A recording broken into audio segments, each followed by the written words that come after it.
So again, welcome. Welcome. It's great to have all of you. Please ignore the corgi squeaking in the background.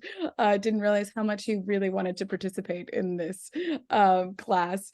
But I'm going to share my screen here in just a moment. You should see the PowerPoint here. But before we get into tonight's topic, a few important things. One is introducing myself. My name's Kaylee. It's pronounced like Kaylee. But I am a teacher here at TTP, but I've also been teaching in general for over 20 years, have taught the GMAT, the GRE, the SAT, lots of different topics. And probably most relevant to all of you, I have a master's in educational neuroscience. That means that I am a huge geek about thinking about how people learn, how people think, what is learning, and how do we maximize learning. So that is one of the reasons I work here at TTP, because I think the programs that they have are the ones really best designed to maximize your learning outcomes. Another thing I wanted to say here, and actually do me a favor if you would, if any of you are not yet muted, because we're going to have a big group here today, definitely mute yourselves. But when I'll ask folks to chime in, you can come off mute periodically. One important thing to note, we have a very exciting Black Friday sale going on, our biggest sale of the year happening right now, 20% off pretty much anything. So if you've been using the self-study program, but you're thinking, would a live class really help take me to the next step? That's something to think about. For a lot of folks, self-study is perfectly sufficient. You can kind of pace yourself, and TTP has all the tools to do that.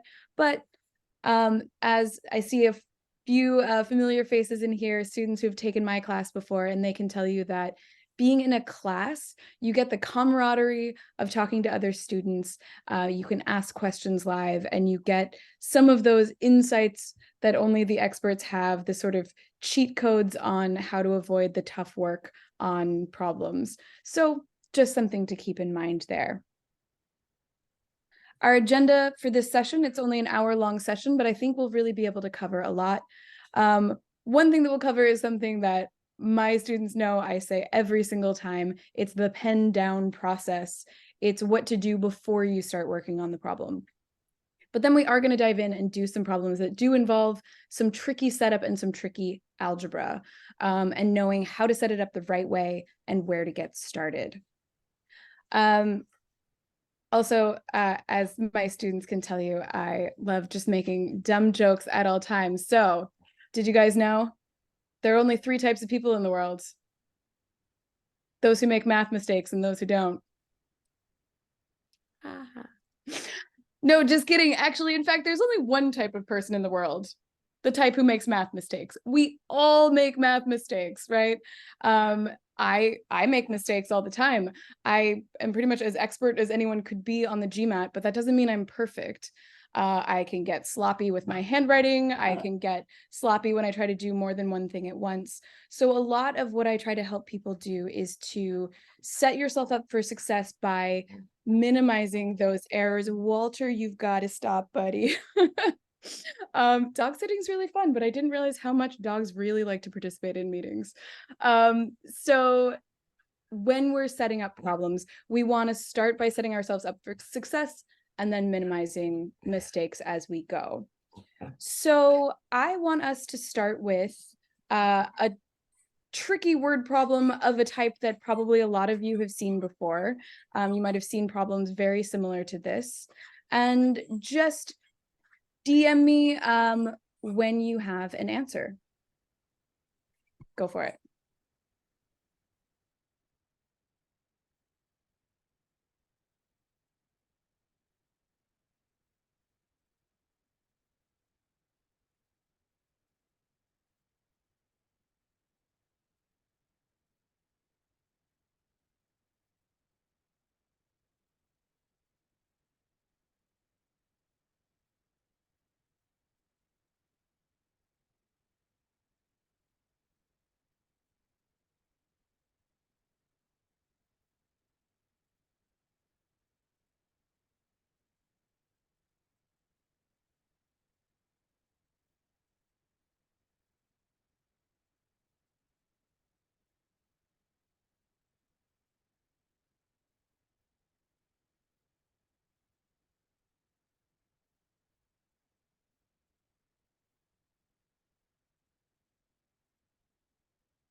20 more seconds to send an answer or a guess. And it's a DM, so it's a judgment-free zone.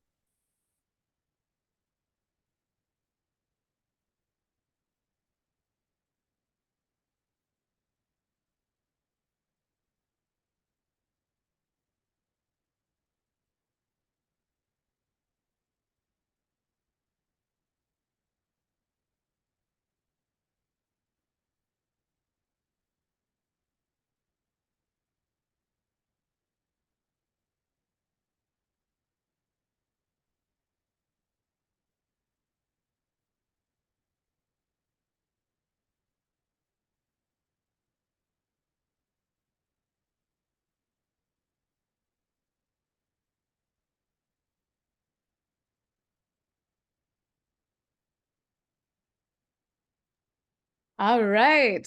So I'm seeing a lot of answers in the chat, and I'm really sorry about him. But I'm also seeing some folks with guesses, like, is this the answer, question mark? And it looks like a lot of people are using really good strategies, really good guessing strategies here on this one. So before we dive in, something really important I want to talk about when we're approaching a word problem. A word problem like this can really involve a lot of setup. So before we actually dive in and start working, a couple important things we want to do. This is my strategy that I like to use every time for problem solving. If you grab your pen and you start solving right away, you are a lot more likely to run into issues, to have setup problems, or to make mistakes than if you don't. So just in the main chat, tell me, why might it be dangerous to grab your pen and start solving as soon as you start reading the problem?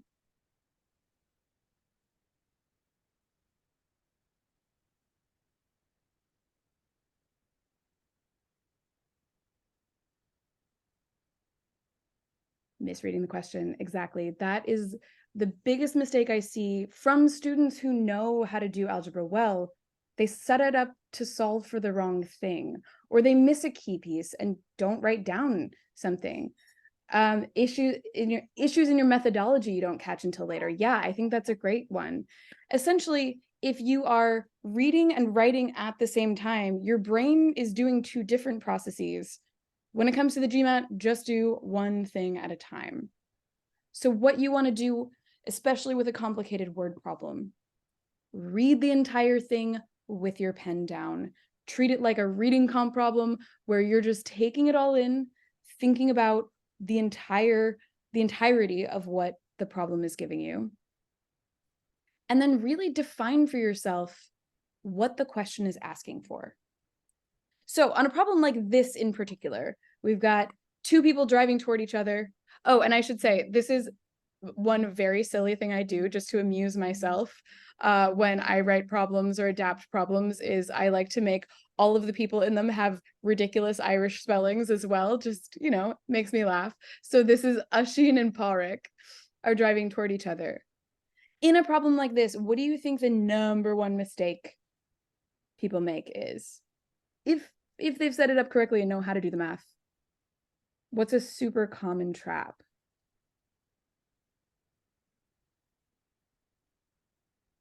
We got two people driving toward each other. It's asking for one of them. Calculating for the wrong person. Exactly. So taking that extra beat to say, what is the question asking for? And is there anything interesting or different about what the question's asking for?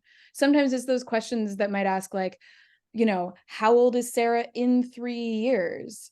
And you'd really want to note the in 3 years part to avoid those kinds of mistakes. So take a beat, define your question, and then scan the answers. Use common sense. See if you can just use logic to eliminate things before you start. So I noticed a couple of you sent in answers that were like, is it this question mark? You might have been using this strategy already. On this one, anyone, tell me in the chat, can we just use general common sense to get rid of some answers before we dive in?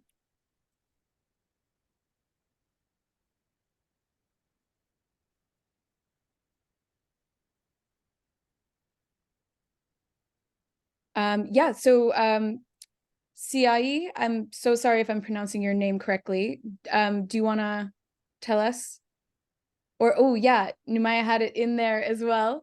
But yeah, Pádraic is going faster. Wait, how did we know Pádraic was going faster?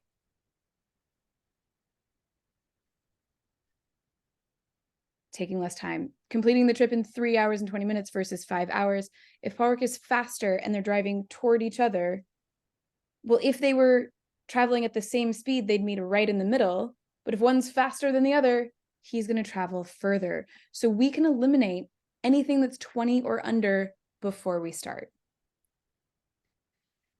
That's helpful because then if you get stuck somewhere and you end up with some crazy answer that's not one of those, well, at least you now have a 50-50 shot.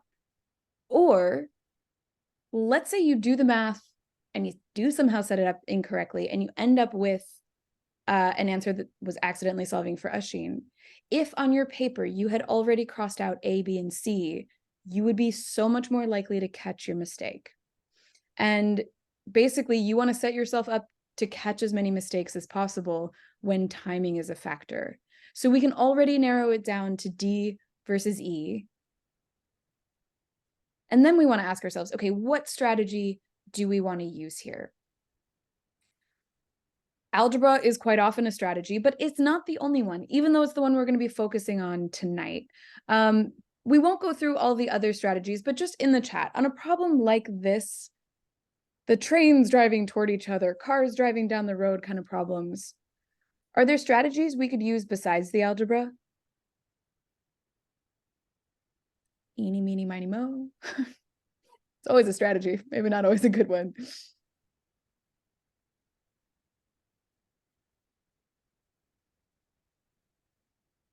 There are things we can use besides algebra here. One is just kind of drawing it out. Chart the distances and say, okay, if one person's going this way and one person's going this way, let's see, where are they in an hour each? Where are they in 2 hours each? And we can just kind of count it out or chart it out over time. That actually works really well on a problem like this. And I'd encourage you, take a screenshot here, give a try, give that strategy a try later, because I do think that on this problem, it's faster.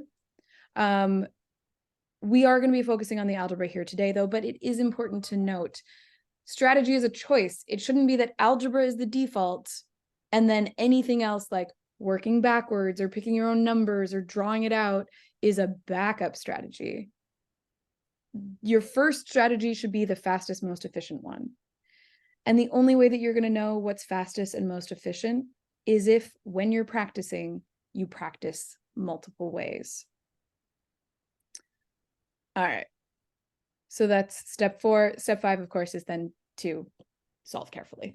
But I do find that the biggest ones that people skip are the really pinpointing what the question's asking for and scanning the answers and using common sense.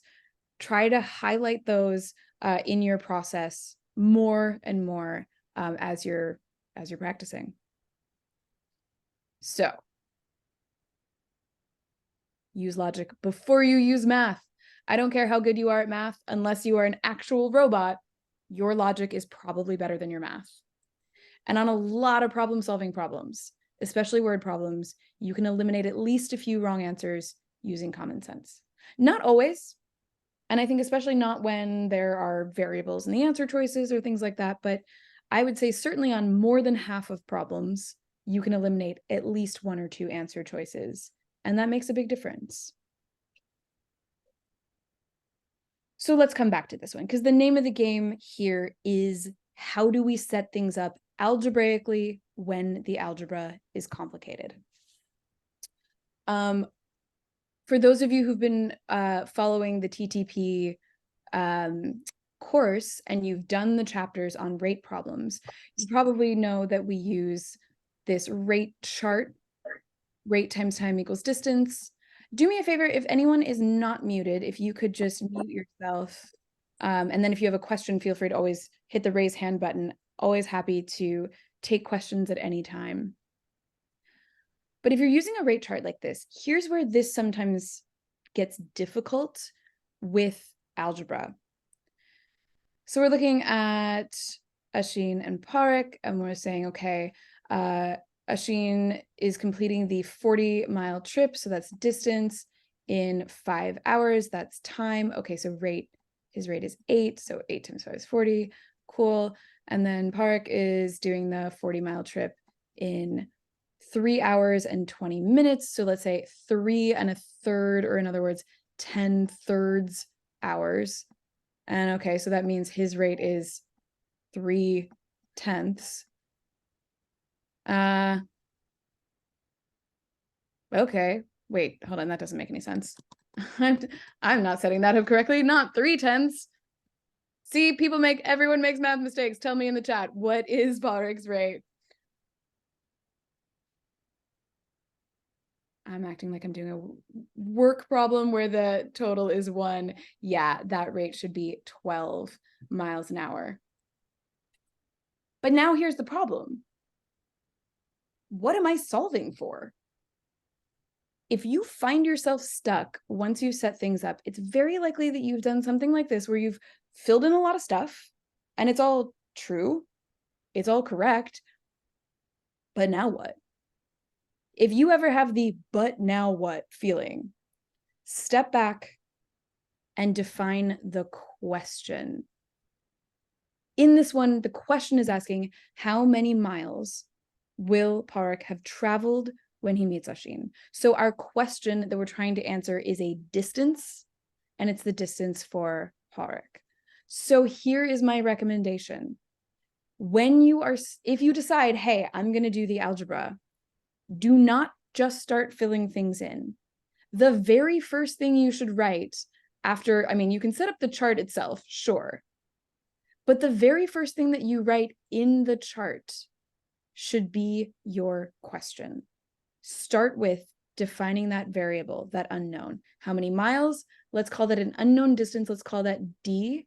And I'm going to put a circle around it, a box around it. That is the thing that I'm solving for. Now, in this problem, generally speaking, if we've got 2 people, 2 trains, things like this, we're probably going to have 2 different unknowns. So what's the other unknown in this problem?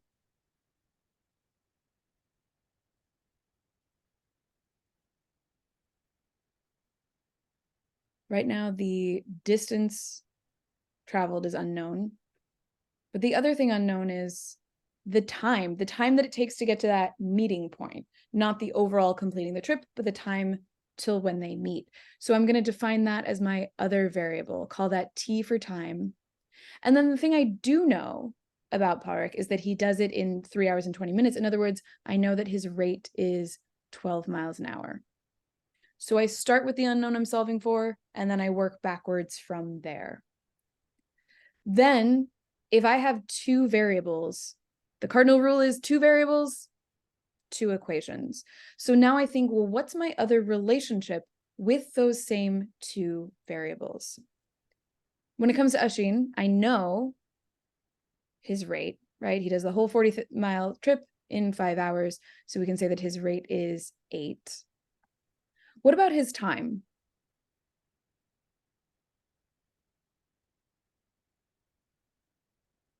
Exactly, same as Parik's time. We don't want to define a new variable. They're starting at a certain point, driving toward each other. Their time is the same. Are their distances the same as well? Well, no, we said Parik was going further. So how can we define Asheen's distance in terms of the D for Parik's distance that we already defined? Boom, Numaya got it. 40 minus D. It is the total minus the amount that Parik does. If you were stuck on that, I highly recommend also drawing that picture and having that idea of like, okay, well, this is where Asheen starts, this is where Parik starts, and that whole thing is 40. If we define this as D, it makes it a lot easier to see that this part is 40 minus D. So from there, now we have 2 equations and 2 variables. As is often the case with two equations and two variables, we could solve it in a couple different ways, but I find that one really easy way here is to just add the equations together as is, because we have I see a minus d here and a d here. I know that I can add those together. Our d's will cancel, and so 40 minus d plus d is 40. 8t plus 12t is 18t. Or another way of thinking about this that you've probably seen, at the sum of their rates, it will take a certain amount of time to go the sum of their distances. So when two are driving together, oops, oh my gosh, wow. When I talk and try to do math at the same time, pretend I did that on purpose just to test you guys, and not that I can't do math and talk at the same time. As my students know, if I'm actually working on a new problem, I have to stop talking while I write. Mistakes happen. Figure out for you what minimizes your mistakes. For me, it's not talking while doing math. So from here now, 18 or 8 plus 12 is 20, not 18. Now we can solve our t equals 2. In other words, the time that it takes them to meet was 2, but that's not what we're solving for. What we're solving for is d, so we want to plug that t in here, and then 12 times t is 24, and that's our distance. If you did this differently, if you isolated t first and plugged it into the other equation, that's also totally fine, completely valid. But regardless of how you solved it, it was probably going to be hard to get here unless in your setup you defined your unknown as Park's time or distance that you're solving for, and set up time as another unknown. All right. So what are our takeaways here more broadly about word problems? Well, if we're setting things up algebraically, first, we're always going to start with that good pen down process. No matter what, step back, read it, try to eliminate some things first. And then if you're saying to yourself, I think I can do the algebra, define your variable that you're solving for first. Don't just throw in x's and y's as you're reading. Start with the question, the thing you're solving for. Circle it, write it down, especially if it's, x plus 5 rather than just x. Then define the other unknowns. What else is happening in that problem that we don't know? And then when you're writing the algebra itself, we didn't do this in this last problem, but we're going to look at an example where I think this strategy is really helpful. If you get stuck on what the algebra should look like, write your relationship out in words. See if you can write an equation that's a sentence first with real words, then turn those words into equations. And if you get stuck at that point and you're like, well, I have a sentence, the words make sense to me, but I still don't know what the algebra should look like, guess, move on, bail, because you don't have time on the GMAT when you only have 2 minutes per question. Anything that's that complicated is a crazy hard question anyway. But a lot of the time, if you can define in words what your relationship is, you can probably define that in an equation as well. And just to reiterate this idea, set it up backwards. In other words, start with the variable you're solving for, which is usually the last sentence of the word problem. Don't start with the first sentence, start with the last sentence. Okay, let's try this one.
20 seconds to give me a yes or an answer.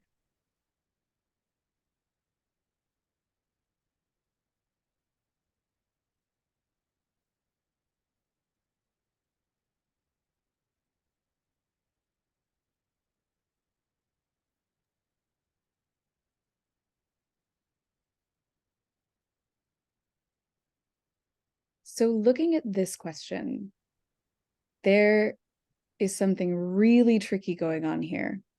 Although I realize that I tried to be really, really tricky, and I think my two tricks might have canceled each other out, but we'll see. There is something about what the question is asking that is really sneaky vis-a-vis what the setup was giving us. So, Numaya, I think you noticed this. What's sneaky about what the question is asking versus what the setup is?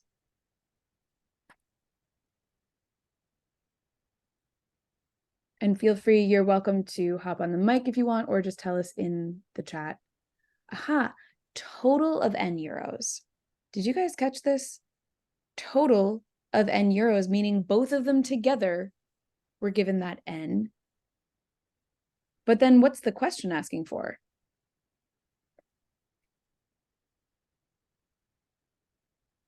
Well, not what is n, right?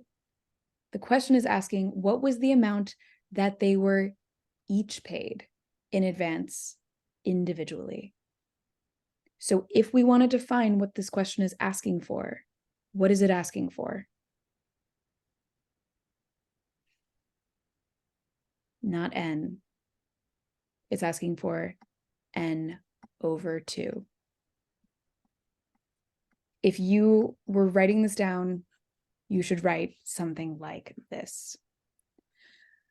So one of the reasons that I want you to use that pen down process, just read it, think about it, and define your question first, is you're a lot more likely to catch when they throw something sneaky in there. This is kind of like an even sneakier version of the sort of question that gives you, like minutes or miles per minute and then switches to miles per hour or feet per second. The units are changing. Here, it's almost effectively the unit is changing together versus individually. But here's where the pen down process kind of breaks down. If we're like, okay, we're looking for n over 2 in terms of m, were any of you able to eliminate any answer choices?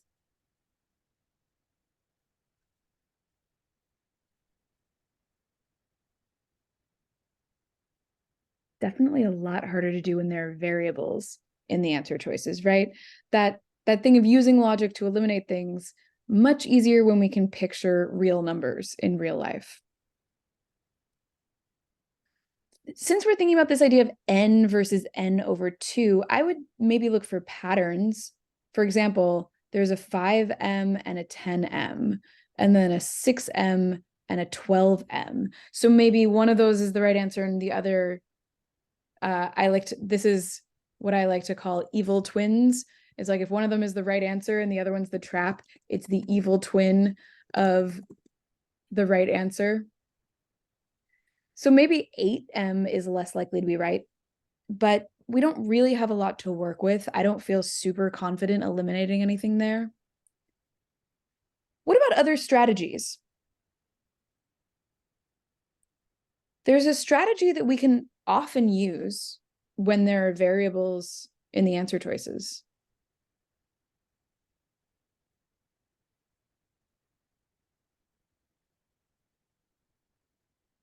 A lot of times when we see variables in answer choices,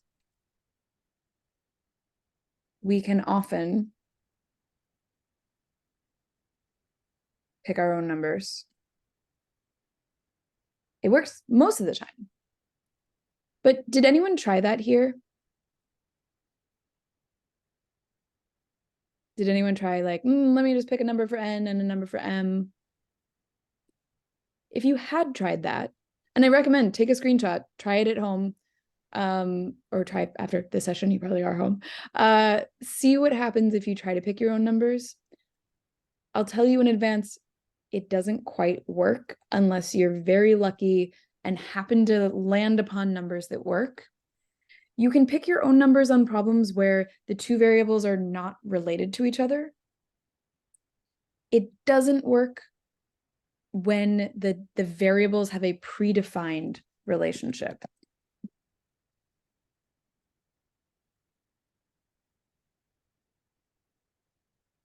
And by that, I mean, in this problem, n is defined as a total, but then we've got someone working for 4 hours and someone working for 6 hours, and m is the specific amount of money given to even the scales. That means that m has a specific relationship to the 4 and the 6 as it relates to n.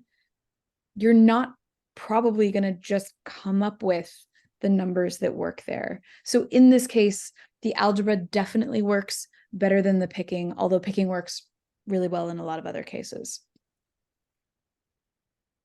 But the algebra on this one is tough. And here's where, when I talk about use a sentence first, I think this is a great example of what I'm talking about. It's hard to know immediately what to write as an equation, but we can start a little bit more broadly.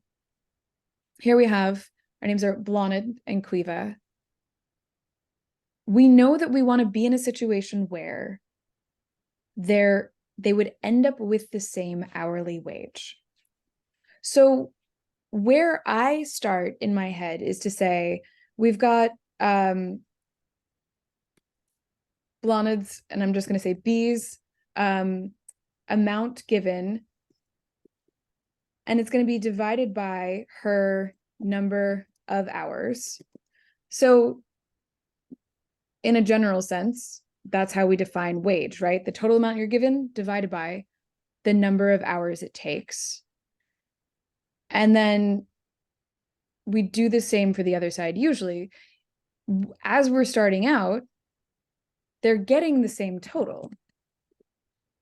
But the difference is the number of hours is different. So what's happening if we want to make these two equal to each other, the total divided by the number of hours, if we want that to be equal, we're going to be subtracting. Blonde is giving Quiva an amount. So something is subtracted here, and then it's added over here.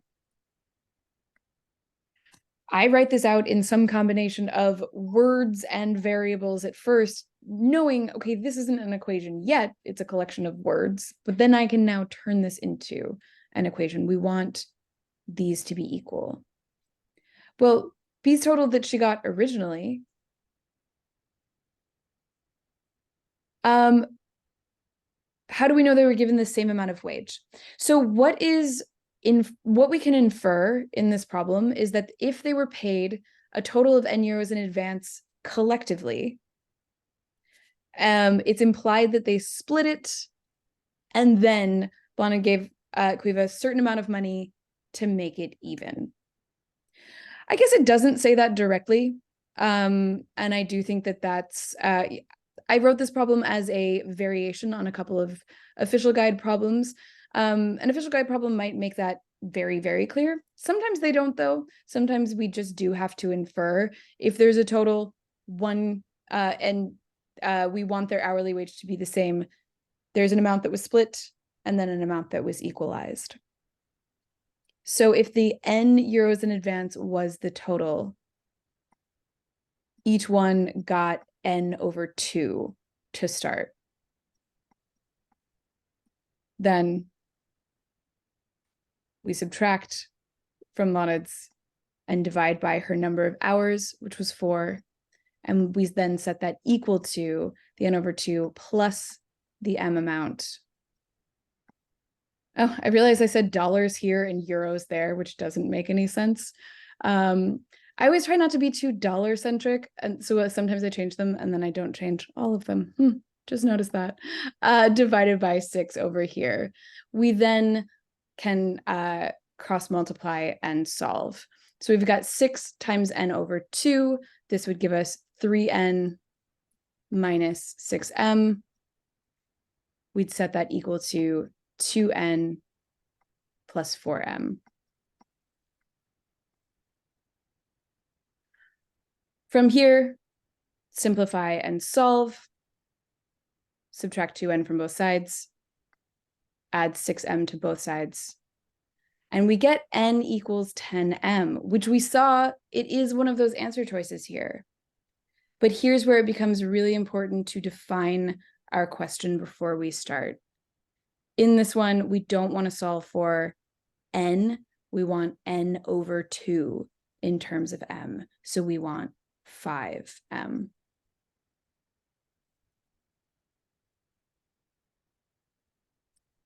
Questions on this one?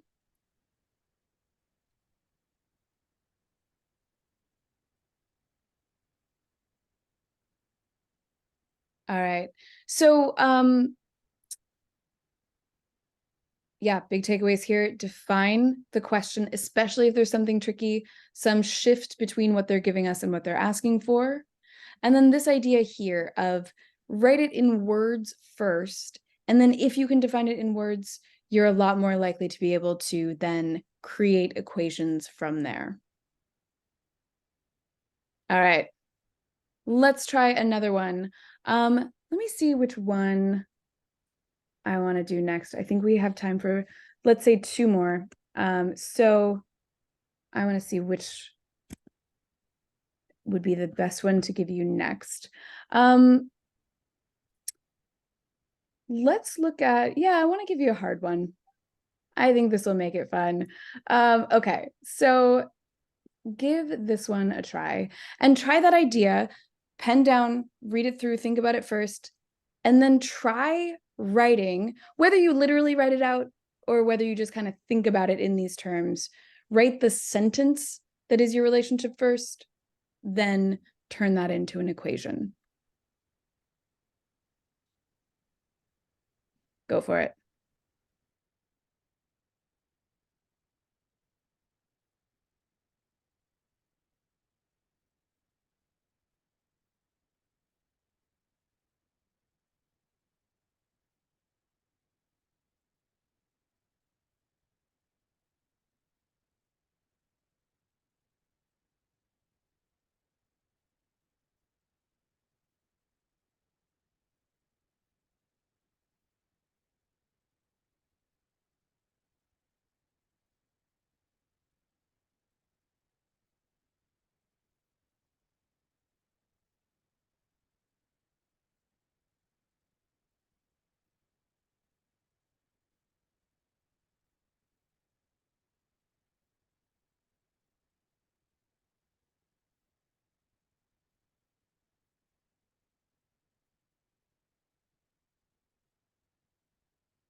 All right.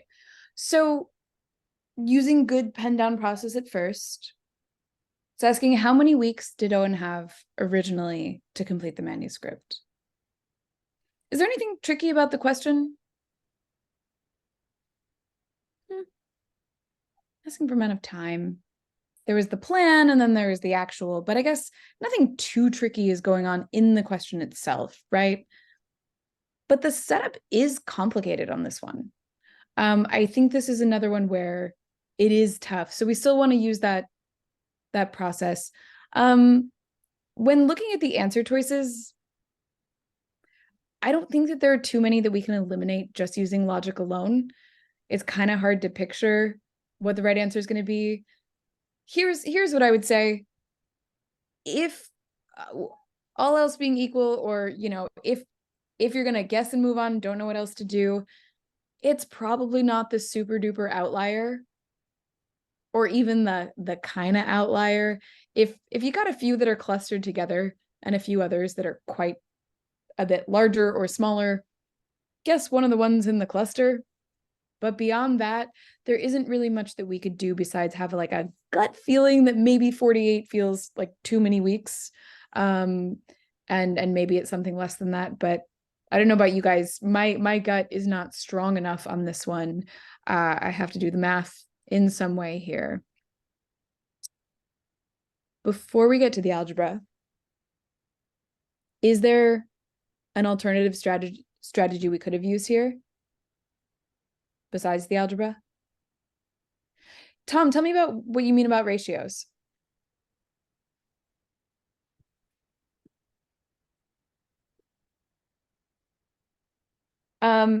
So okay.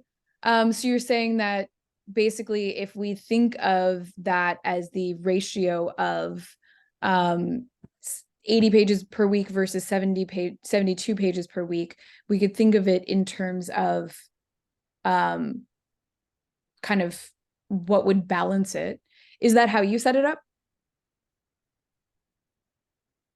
Nice. I think that works beautifully. So thinking of it in terms of kind of ratios, proportions, we can kind of think of it in terms of, yeah, a certain amount of time at one versus a certain amount of time at the other. What would balance those? I think that works great. Other strategies that we could have used? And we won't go through them all, but we could also have worked backwards from the answers. We could try plugging in the answers and see if it works for the number of weeks originally.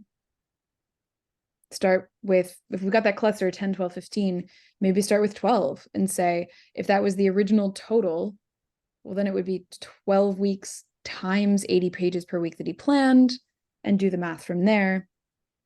The problem with working backwards, so just to talk about this quickly, we can always work backwards if it works if the question is asking for the value of a single unknown. In other words, something that we could write as a single variable. It works. But the problem is it can involve a lot of calculation, basically a lot of arithmetic. Sometimes you might prefer the arithmetic to the algebra. Sometimes not. It's really a case-by-case one. So I want to just put this out there. It is a viable strategy. Take a screenshot of this, try it yourself later just to see how it would work. But the name of the game here tonight is algebra, so we are going to set this one up algebraically. And so I want to ask you guys, did anyone try that idea of writing it as a sentence first? And if so, put in the chat, what was your sentence?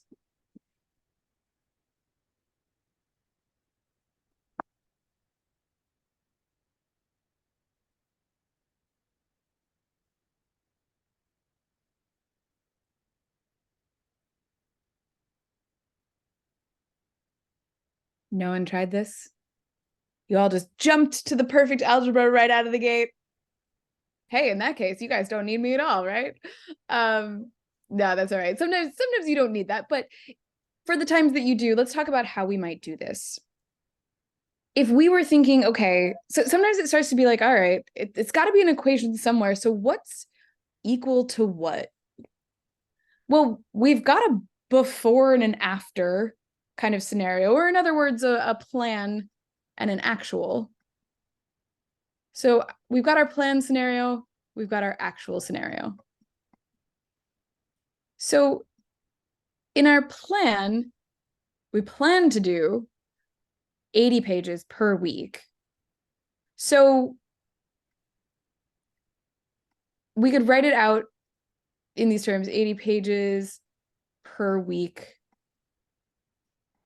But in actuality, we did 72, but that's missing some information here. It's not just that he did 72 pages per week, all told, right? It was 72 pages for exactly a certain amount of time, except those last 5. So if we were writing it in words, you don't want to see me try to write this with the pen tool here. So 72 times every week, but the last 5, those parentheses there.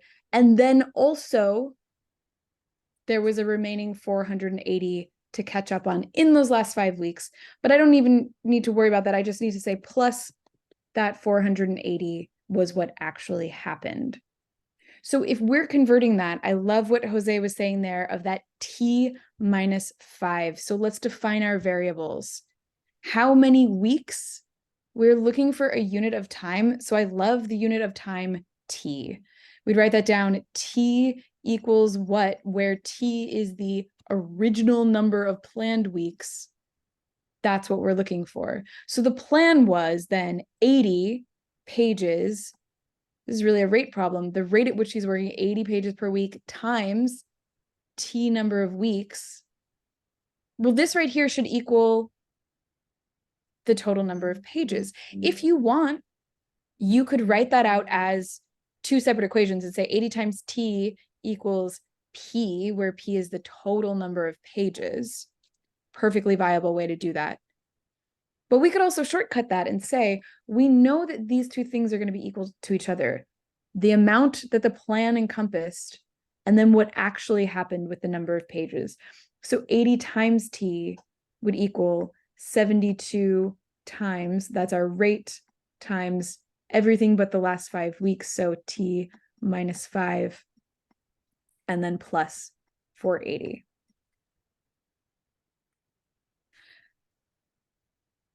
If you jumped right to here, phenomenal.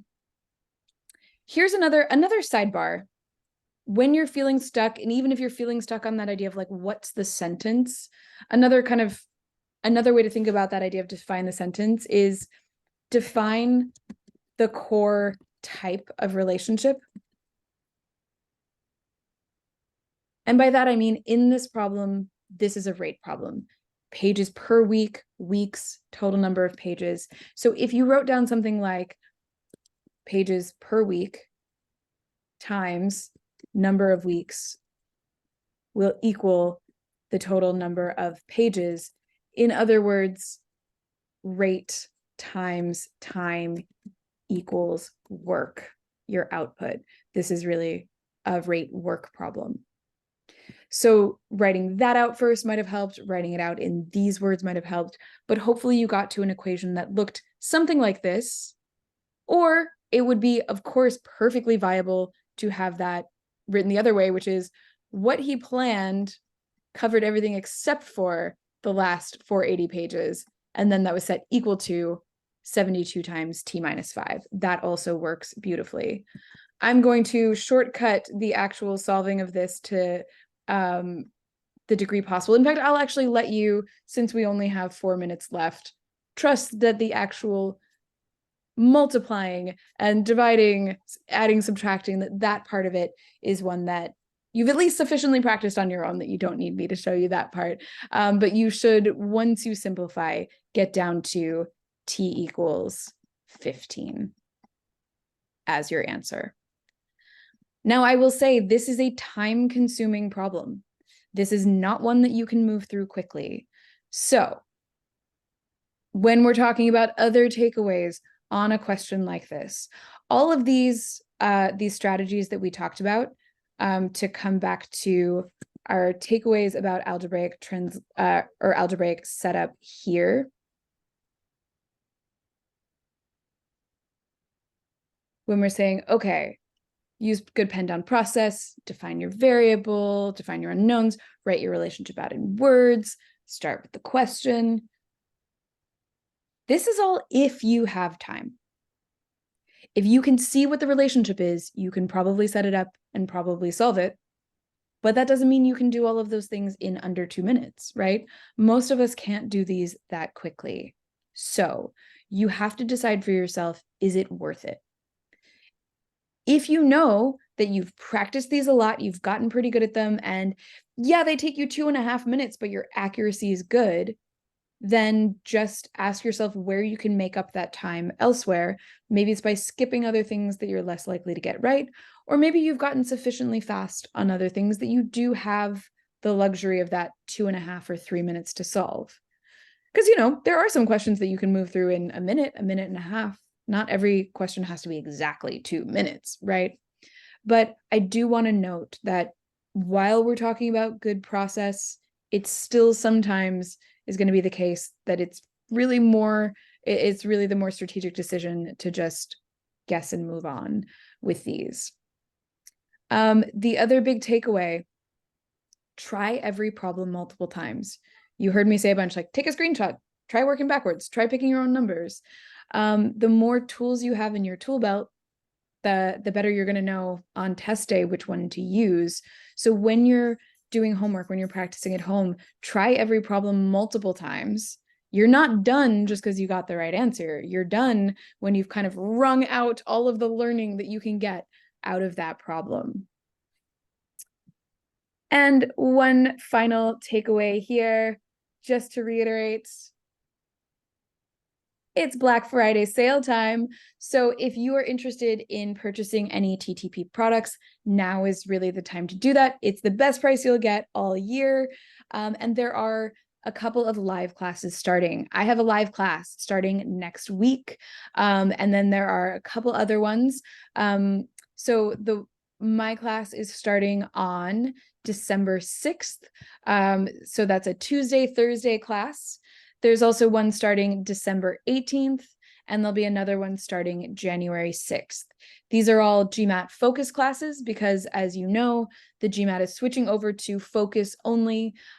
So unless you've already been deep in studying for GMAT Classic, probably you want to be doing GMAT focus at this point so that you have the opportunity to take it a few times. So those live classes, you'll get to see me make math mistakes on the board, but then also talk about multiple strategies that you can use, ways of thinking about the problem. And I think it really helps to have the guidance of an expert to be like, hey, I think this one's worth your time, this one's not worth your time, things like that. So if you're interested in the class, would love to see you there. For my former students joining me who are in my class already, it's so wonderful to see you again, and I cannot wait to hear how your GMAT goes. Keep in touch. I'm very excited for you, rooting for you. And for everyone else, if you're just tuning in to get some free advice, that's awesome too. I wish you the very best of luck on your GMAT, and enjoy the rest of your evening. I will stop the recording here.